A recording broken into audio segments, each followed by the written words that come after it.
Right, welcome ladies and gents. The Games Workshop controversy continues. It's like this company's intent on imploding at this point.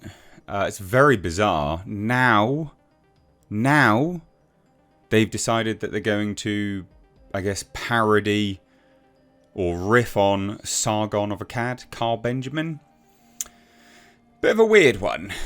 To be honest, because it's almost comedic.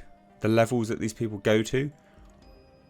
Yeah, bit of an odd one. So, here's subscribe if you're new here, folks. If you enjoy what I do, and you want to support me, because YouTube loves to demonetize and, I don't know, not even send you notifications, become a Patreon. You can do so for as little as $2 a month. It's linked down below in the description box. Would go a long way. Would really, really help out. And you can get some benefits like Fallout 4 playthrough. Anyway, so let's take a look, shall we, ladies and gents. This. Games Workshop villainizes political pundit Carl Benjamin, aka Sargon of Akkad, in Warhammer 40K. Now, I am kind of a bit speechless on it because it is ridiculous. Now, you'd probably think, really, have they actually have? Yeah, it's a bit of an odd one. So it's actually basically Games Workshop and author Mike Brooks has reportedly villainized Carl Benjamin in a 2020 book, Necromunda, Road to Redemption. Now, this has kind of only really come to light because of the actions that they've been going through recently. People are just kind of scouring through things and going like, what on earth are you doing? But this is part of it. So, it was reported by Fandom Pulse. Ex-user Chains World 40K brought this revelation to public attention, whilst noting that Brooks is a woke activist and one of the most woke Black Library authors. So Chains World 40K said, just a friendly reminder that Mike Brooks' new novel, Lilith, Hesperax, Queen of Knives, will be released later this year. I won't tell you what to do, but I'm not buying it. Mike Brooks is obsessed with gender identity, one of the most woke Black Library authors. Here are some examples. So, here's the tweet. Here's some of the examples that they give. And it is, I mean, it's just ridiculous.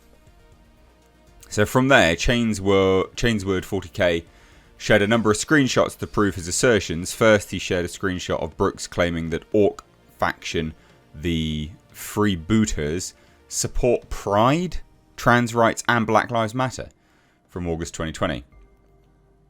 I mean, they don't. They're in a fictional world. And also, you know what annoys me about this so much is that Games Workshop is British. Can we not? Do we have to get involved in this BLM shit?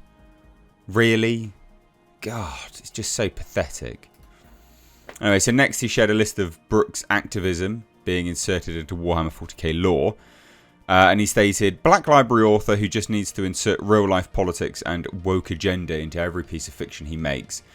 And this, we find this a lot, actually, with a lot of, well, even the sort of comic book authors, even they do it. Even they will do very, very similar things. And it's always the same. They have no creativity, so they just have to manufacture real-life scenarios. It's just boring. So it says, wanted, dead, LGBTQ characters, gangers that believe in the god Empress instead of Emperor. The Big Daka, transgender Drakari, brutal Kunin, non-binary characters and gender-neutral pronouns, renegades, Harrow Master, paraphrasing what Umberto Eco writes in You Are Fascism, Road to Redemption, writing a villain known as Sargon Akkad, which is an obvious jab at Sargon of Akkad, which it is. Like, that's not a stretch. That's not a stretch at all. A lot of try-hard allegories of real-life politics. Lion, Sons of the Forest, new pronouns, gender identity, implying that Space Marines could have some sort of romantic feelings for each other. That's right, ladies and gents, we've got gay Space Marines now. Rites of passage, yep, you guessed it, new pronouns, pushing his own ideology into the characters' mouths, of course. So, here's the thing about this Sargon Akkad thing. I can't believe... It's just so lame. Side note, by the way, anyone who enjoys the podcast of the Lotus Eaters, which is Sargon of Akkad's new venture, I guess. Well, it's been a venture for a while now. I'm appearing on it next Wednesday. So if you like that, I will be there in person. You'll see me in the studio. But anyway, the excerpt reads, Sargon of Akkad bellowed with rage, his voxcaster amplifying it until his war cry was nearly a weapon in its own right, and lumbered into a charge, both chain axes revving up until the whirl of their blades became a banshee scream. Alin Chol raised their silent stub gun and trained it on the behemoth bearing down on them, an action which looked to Zeke to be the equivalent of menacing Zumpkrok with a toothpick. Shadows threw themselves on Akkad, slowing him, overwhelming him. The slave master, so he's a slave master, lashed out with his chain axes, and one of his assailants was thrown clear, nearly bisected, but there were too many for him to fight. His arms were immobilized, and he was borne down to the ground, bellowing with impotent rage. Then a short, squat shape clambered onto his back and wrapped a chain, a slave's manacles, around Agad's neck and began to pull. Agad's breathing, hideously amplified by his voxcaster, became more and more ragged, more and more desperate. Then, as his executioner gave one last final wrench on the chains, Sargon of Akad's death rattle rang out. The thing is, what is funny about this is these people try and parody people that they think are villains, but they make them sound cool. Like, that's cool. Weird, right? Carl Benjamin said, I'm officially canon in the Warhammer universe. And then also said, if anyone can supply a proper description of this character, I'm happy to make him and paint him. Which is kind of cool. What a cool description. Which is true. Like, you're just making him sound cool. Like, what a weird thing. And this is the description. So, that voice again, stentorian, rolling, packed with bombast and venom. A huge figure stepped into Zeke's view, silhouetted against the shifting blue light of the plasma regulators.